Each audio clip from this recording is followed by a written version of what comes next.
Hello नमस्कार दोस्तों, आपका स्वागत है स्टडी विद कैलाश जोशी में। उत्तराखंड का एक नया टॉपिक लेके मैं आपके सामने आज प्रस्तुत हूँ। जैसा कि आप व्हाइट बोर्ड में लिखा हुआ देख सकते हैं, भेषज विकास योजना। सो डेफिनेटली आज हम भेषज विकास योजना के बारे में चर्चा करेंगे।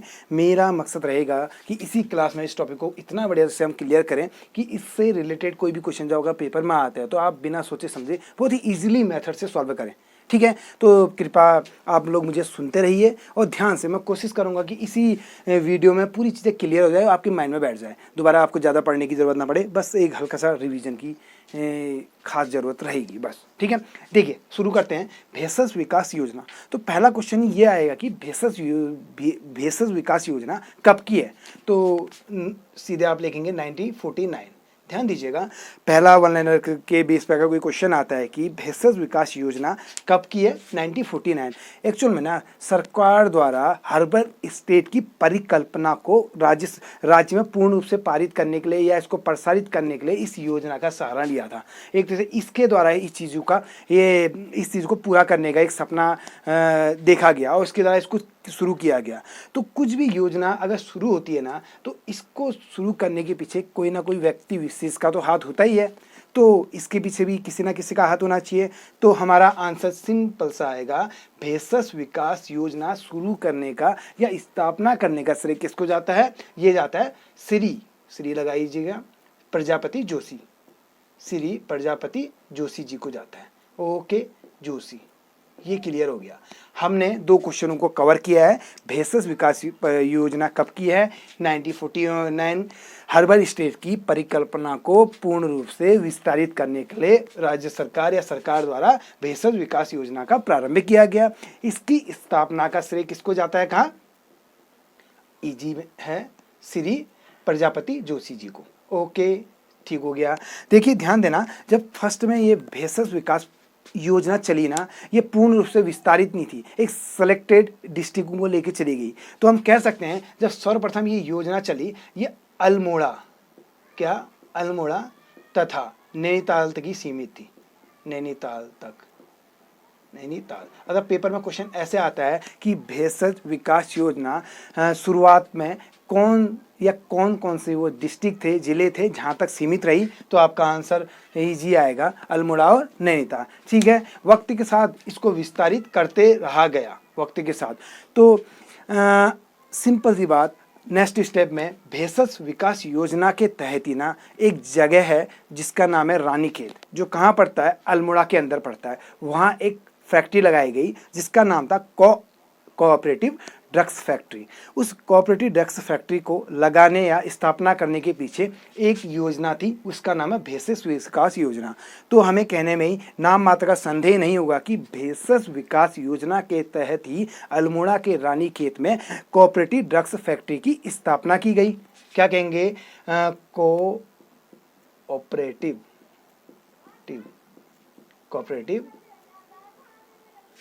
Drugs factory. Cooperative drugs factory कहाँ है ये? पहला क्वेश्चन ये है आपका रानीखेत। रानीखेत कहाँ पड़ता है? अल्मोड़ा में। रानीखेत अल्मोड़ा। ओके, रानीखेत अल्मोड़ा में। ये हो गया रानीखेत अल्मोड़ा में। और इस कोऑपरेटिव ड्रग्स फैक्ट्री ने 1953 से औषधि बनाने का कार्य प्रारंभ कर दिया था। क्या बनाने का कार्य प्रारंभ किया? औषधि बनाने का कार्य प्रारंभ किया। आपके माइंड में इतना बैठ गया होगा, भेषज विकास योजना है 1949 की, हर्बल स्टेट बनाने की परिकल्पना पे आधारित है। इसकी शुरुआत करने का श्रेय जाता है प्रजापति जोशी जी को जाता है, और सबसे पहले अल्मोड़ा और नैनीताल तक ये सीमित रखी गई। आफ्टर दैट अल्मोड़ा के रानीखेत में कोऑपरेटिव ड्रग्स फैक्ट्री की स्थापना की गई, जो किसके तहत थी? भेषज विकास योजना के तहत थी, और 1953 में इसे औषधि बनाने के लिए प्रयुक्त किया गया। देखिए समय बीतता रहा, फिर एक और फैक्ट्री को और स्टार्ट किया हमने। देखो इजी मेथड बनाने के लिए आप ऐसे याद करिएगा, IMFC और L कर दीजिएगा। ये है इंडियन, ये है मेडिसिन, ये है फार्मास्यूटिकल, ये है कंपनी, ये है लिमिटेड। भेषज विकास योजना के तहत ही Indian medicine pharmaceutical company limited की स्थापना की गई। लिख देते हैं इंडियन मेडिसिन मेडिसिन लिखो या मेडिसिन लिखो, मेडिसिन फार्मास्यूटिकल। देखिए एक बार पढ़ना है आपने, 5-10 मिनट अगर इजी मेथड में आप दे देंगे तो दोबारा देखने की जरूरत नहीं होगी ना। कंपनी लिमिटेड ऐसे ही लिख दीजिए चलेगा, ठीक है। क्वेश्चन पेपर में आमतौर पर पूछा गया है कि Indian medicine pharmaceutical limited company limited कहाँ है। ये आपका आंसर आएगा मोहन बाग। कौन सा बाग? मोहन बाग। ये पड़ता है आपका कहाँ? ये भी अल्मोड़ा में पड़ता है। ओके, मोहन बाग अल्मोड़ा में। इसकी स्थापना की गई थी, स्थापना पूछी जा सकती है 1984 में। 1984 में Indian medicine pharmaceutical company limited, इसकी स्थापना मोहन बाग अल्मोड़ा में की गई। काइको की गई, किसके तहत की गई? भेषज विकास योजना के तहत की गई, जिसकी स्थापना खुद 1949 में हुई थी, but Indian medicine pharmaceutical company limited की स्थापना हुई थी 1984 में। ध्यान देने की एक और बात है, इधर पे भी ध्यान देंगे आप और इधर पे भी ध्यान देंगे। इसके भी जो पहले प्रबंधक थे ना, इसके प्रबंधक, अगर पेपर में ऐसा क्वेश्चन आता है कि कोऑपरेटिव ड्रग्स फैक्ट्री के पहले प्रबंधक थे, कौन थे? भेषज विशेषज्ञ प्रजापति जोशी जी थे। कौन थे?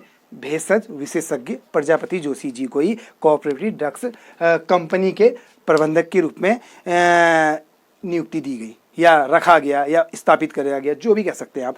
और इंडियन मेडिसिन फार्मास्यूटिकल कंपनी जो लिमिटेड है, इसके प्रबंधक भी इनको ही बनाया गया था। किनको बनाया था? पीसी जोशी को ही। देखिए जहाँ ध्यान दीजिएगा, बेहद इंपॉर्टेंट टॉपिक चल रहा है।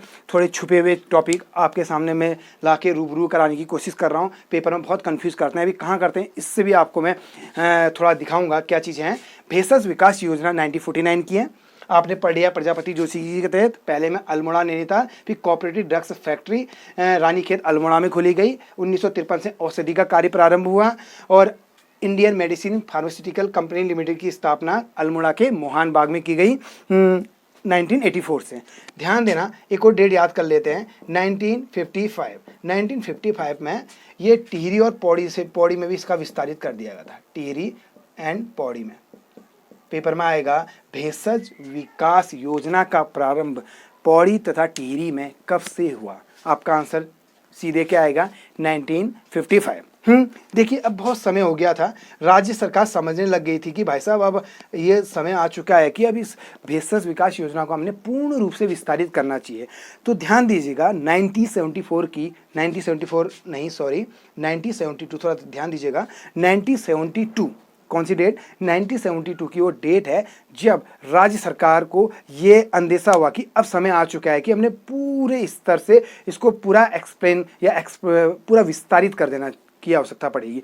तो देर ना करते हुए 1972 से या 1972 से राज्य सरकार ने पूरे जिलों में, पूरे राज्यों के पूरे जिलों में इसका पूर्ण रूप से विस्तार कर दिया। किसका कर दिया विस्तार या विस्तारित कर दी पूरी? कौन? भेषज विकास योजना। ठीक हो गया। फिर इसी को देखते हुए याद रखिएगा 1980 डेट ध्यान देना, इसमें लोग बहुत ज़्यादा कंफ्यूज हो सकते हैं, एक इसमें और याली डेट में ध्यान देना।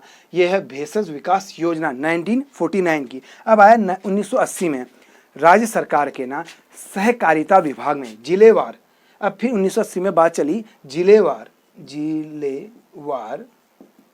कौन से वार? जिलेवार सहकारिता विभाग। आराम से बहुत ही मज़े से पढ़ना है आप लोगों ने। मैं चाहता हूं कि दोबारा आपको पढ़ने की आवश्यकता ना पड़े, बस एक बार वीडियो देखिए और नोट से बना लीजिए, फिर भूल जाइए कि दोबारा देखना है। ध्यान से समझ, एक प्रारूप तैयार हो जाएगा ना। जिलेवार सहकारिता विभाग ने ध्यान देना, स्टार क्वेश्चन है, भेषज विकास संघ की स्थापना की। ध्यान दीजिएगा, ये परियोजना नहीं है, ये योजना नहीं है, यह है संघ। भेषज विकास संघ की स्थापना कब हुई? पहला क्वेश्चन 1980 में। दूसरा क्वेश्चन, किसने किया? सहकारिता विभाग द्वारा भेषज विकास संघ की स्थापना हुई। कब हुई थी? 1980 में हुई थी। बैठ गया होगा माइंड में। देखिए फर्स्ट में 2 जिलों में चली। फर्स्ट में 2 जिलों तक ही सीमित रही ना। पहले तो डेमो देखेंगे, ये जिले में कार्य कर रहा है, उसके बाद उसको आगे को बढ़ाएंगे ना। सेम थिंग यहाँ भी की गई। ये पिथौरागढ़, हमारा प्यारा पिथौरागढ़, जैसे मैं वीडियो बना रहा हूँ, पिथौरागढ़ हो गया, और प्लस नैनीताल, ठीक हो गया।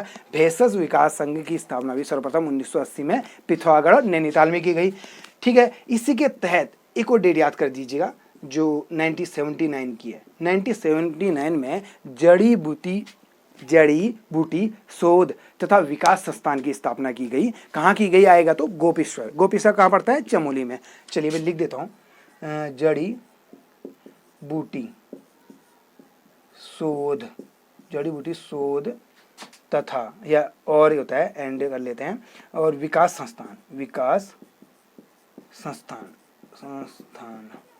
संस्थान की स्थापना की गई। कहाँ की गई थी, ये की गई थी गोपेश्वर में,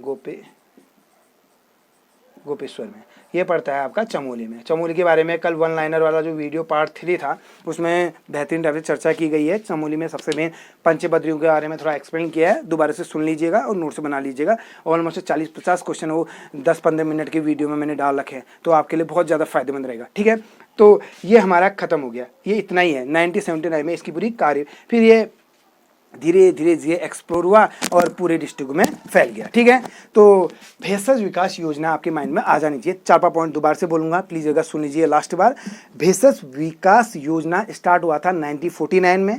हर्बल स्टेट की परिकल्पना पर आधारित ये योजना थी जो पूरे उत्तराखंड में विस्तारित करने के रूप में स्टार्ट हुई थी। बट फर्स्ट ऑफ ऑल ये आपके अल्मोड़ा और नैनीताल से शुरू हुई, और रानीखेत का एक जगह थी जो अल्मोड़ा के अंदर रानीखेत पड़ता है, उधर पे कोऑपरेटिव ड्रग्स कंपनी की या फैक्ट्री की स्थापना की गई, कोऑपरेटिव ड्रग्स कंपनी की। और इसी कंपनी को 1953 में जड़ी बूटी या औषधि बनाने के रूप में इसमें कार्य प्रारंभ कर दिया था। इसके प्रथम प्रबंधक भी प्रजापति जोशी जी थे, वही प्रजापति जोशी जो भेषज विकास योजना को स्थापित करने के रूप में जाने जाते हैं, जिनको लाने का श्रेय जाना जाता है, जिनको मतलब भेषज विकास योजना को लाने का श्रेय किनको जाता है, प्रजापति जोशी जी को। फिर नेक्स्ट 1955 में टिहरी और पौड़ी में भी क्या कहेंगे भेषज विकास योजना को शुरू कर दिया गया, क्योंकि पहले तो अल्मोड़ा और नैनीताल तक सीमित थी ना। फिर आफ्टर दैट अल्मोड़ा की एक जगह थी मोहन बाग में Indian medicine pharmaceutical company limited की स्थापना की गई, ओके। और इसकी स्थापना हुई थी 1984 में। फिर धीरे धीरे राज्य सरकार को पता चला और राज्य सरकार ने जिलेवार पूरी तरह फैला दी गई, और ये 1972 में निर्णय लिया गया कि अब भेषज विकास योजना को पूर्ण तरह विस्तारित कर देते हैं। फिर 1980 की वो डेट आई जब भेषज विकास संघ की स्थापना हो गई थी, भेषज विकास संघ, ध्यान दीजिएगा। और इसको भी सर्वप्रथम जिलेवार स्टार्ट किया गया, किसके द्वारा, सहकारिता विभाग के द्वारा, ओके। सर्वप्रथम पिथौरागढ़ और नैनीताल में स्टार्ट हुई थी, और इसी के तर्ज पर 1989 करना प्लीज, सॉरी हो जाता है 1989 में क्या स्टार्ट हुआ, जड़ी बूटी शोध विकास संस्थान। क्या कहेंगे, जड़ी बूटी शोध विकास संस्थान, जड़ी बूटी शोध एंड विकास संस्थान गोपेश्वर चमोली में, ठीक है। इसको एक बार देखिएगा, नोट्स बनाइएगा, फिर एक बार सुन लीजिएगा प्यार से, तो आप भूलेंगे नहीं। आपका दिन शुभ हो और खुश रहिए, बिंदास रहिए, मजे लीजिए। धन्यवाद।